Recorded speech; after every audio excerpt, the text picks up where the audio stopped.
So today, we're unpacking the biological secrets to reversing belly fat and harnessing the sheer power of hormetic stress. We're drawing all of this from the brilliant insights of women's health expert, Dr. Mindy Pelz.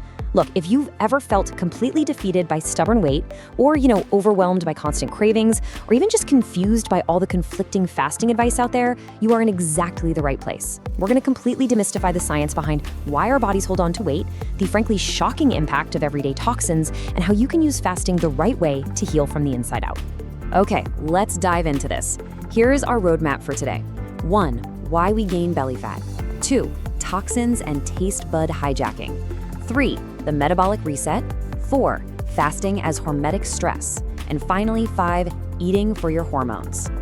All right, jumping right into section 1, why we gain belly fat, the survival mechanism. So why does your body actually store belly fat? I mean, let's be real, belly fat brings up so much universal frustration, guilt, and quite frankly, shame for so many of us. For decades, we've basically been trapped in this traditional, shame-inducing, calories in, calories out dieting mentality. You know the drill. We're told that if we just had a little more willpower, or if we just ate less and moved more, we wouldn't have this problem at all. But Dr. Pelz's work completely flips that narrative on its head. It challenges everything we thought we knew about the core mechanics of weight gain. Now this right here, this is the ultimate paradigm shift. Dr. Pelz explains that if your body could literally talk to you, it would say, I'm putting it there to save your life. See, when your body is overwhelmed with excess glucose, excess hormones, and environmental toxins, it acts incredibly intelligently. It knows, for a fact, that it absolutely cannot pack that dangerous excess around your vital organs, like your heart, your lungs, or your liver. I mean, that would be fatal. So where does it put it? It stores it right in your belly, and then maybe the back of your arms or your face as a protective shield. So honestly, you can relieve yourself of that guilt right now. Your body isn't fighting you. It's literally trying to save you. Moving on to section 2, toxins and taste bud hijacking, the real culprits. Okay, so if our bodies are just protecting us, what exactly are they protecting us from? Well, let's talk about obesogens. We are living in the most toxic time in human history.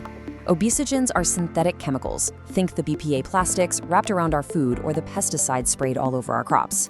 And Dr. Pelz points out something absolutely terrifying about this. These chemicals literally go into our stem cells and reprogram them. Just imagine a stem cell right at the beginning of its life. Naturally, it might develop into strong bone. But when it's exposed to these chemicals, that stem cell is chemically forced to become a fat cell instead. And we are seeing this happen in children right now. Their stem cells are making fat instead of bone, which alters their physical development and fat distribution at a fundamental cellular level. It's wild. Now, what's really interesting about this is it brings us to a massive myth we desperately need to bust. The myth is that your sugar addiction is just a lack of willpower. But the reality? Your gut microbes and chemical food engineering are actively hijacking your dopamine receptors. Food companies spend massive amounts of money researching exactly how to spray chemicals on things like potato chips so they perfectly hit your dopamine receptors. They are basically engineering the perfect addiction bomb, all while keeping the food so physically light that your stomach never actually registers it, meaning the signal to kill your hunger just never goes off. So listen, you aren't lacking discipline. Your taste buds are actively being manipulated by a billion-dollar industry. All right, let's look at the solution in section 3, the metabolic reset, escaping the calorie trap. 90. That is the magic number, 90 minutes.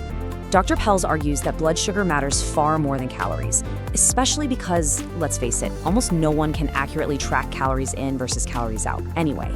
Instead, we really need to focus on blood sugar spikes. Think of your blood sugar like a roller coaster. You want a gentle rolling hill, not a terrifying steep cliff. It's completely normal for blood sugar to go up when you eat, but the textbook optimal recovery window is 90 minutes. If your blood sugar spikes and then returns to its pre-meal baseline within an hour and a half, you are showing great insulin sensitivity. But if it takes more than 2 hours, that's a sign your body is becoming metabolically resistant and getting trapped in fat storage mode.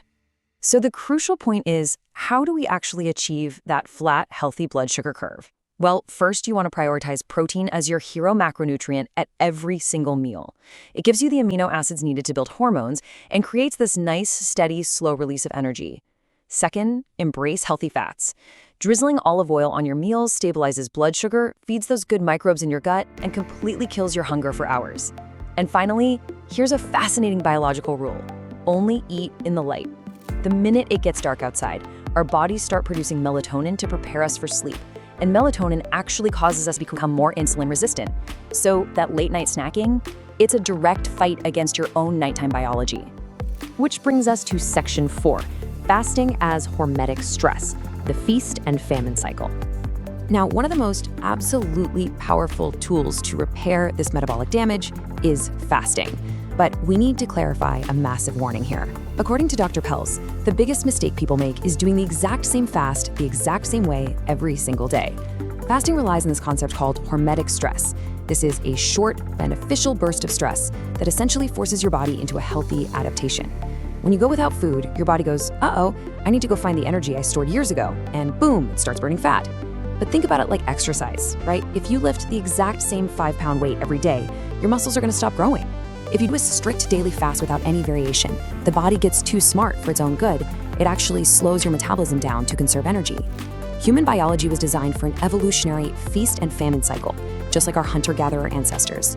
So variation is absolutely the key to keeping your metabolism firing. So if you're wondering how to actually start this without being miserable, here is a really accessible step-by-step process. Step 1, literally just push your breakfast back exactly 1 hour. Now, yes, you might be a little hangry at first, that's normal. Step 2, during that extra hour, stick strictly to black coffee or water. Do not use those creamy oat milks or sweeteners because they are going to spike your blood sugar and completely ruin the fast. And step 3, just stick with this until that 1 hour feels completely effortless. Once it does, push it back another hour. By gently training your body like this, you can effortlessly build up to a 13 to 15 hour fasting window, all without the absolute misery of a crash diet. All right, our final section, number 5, eating for your hormones, customizing the protocol. And this brilliantly illustrates such an important point. When it comes to biological complexity, Dr. Pelz notes that men operate on a relatively simple 24-hour cycle driven mostly by testosterone. They're kind of like a ukulele, pretty straightforward to tune and play. Women, however, are a highly complex 28-day instrument. They are a sophisticated violin with constantly shifting hormones that require varied inputs. So a diet or a fasting routine that works perfectly for a 24-hour male cycle, it can completely wreck a 28-day female cycle. Let's see how this actually translates into practical application for a woman's cycle. In the front half of a woman's cycle, the estrogen phase, the body actually thrives on low glucose. This makes it the absolute perfect time to implement a keto diet or do those longer fasting windows. But then we hit the back half of the cycle, the progesterone phase.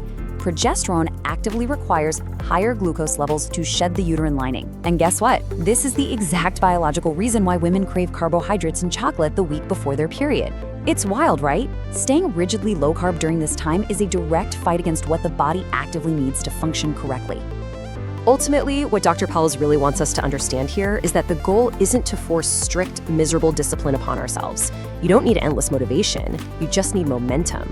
By using these micro habits, delaying breakfast, varying your fasts, prioritizing protein, drizzling that olive oil, and honoring your hormonal cycle, you literally begin to starve out the toxic gut microbes that cause those intense sugar cravings. Your biology shifts, you gain momentum, and suddenly making healthy choices becomes something you naturally crave rather than something you dread. So, we've covered the hidden survival mechanism of belly fat, the toxic obesogens actively working against us, and the incredible healing power of hormetic stress and hormone-aligned fasting. It's incredibly empowering to realize that your body isn't broken. It's just waiting for the right signals. So, I'll leave you with this final thought to take with you today. Are you ready to finally stop fighting your biology and start fasting with it?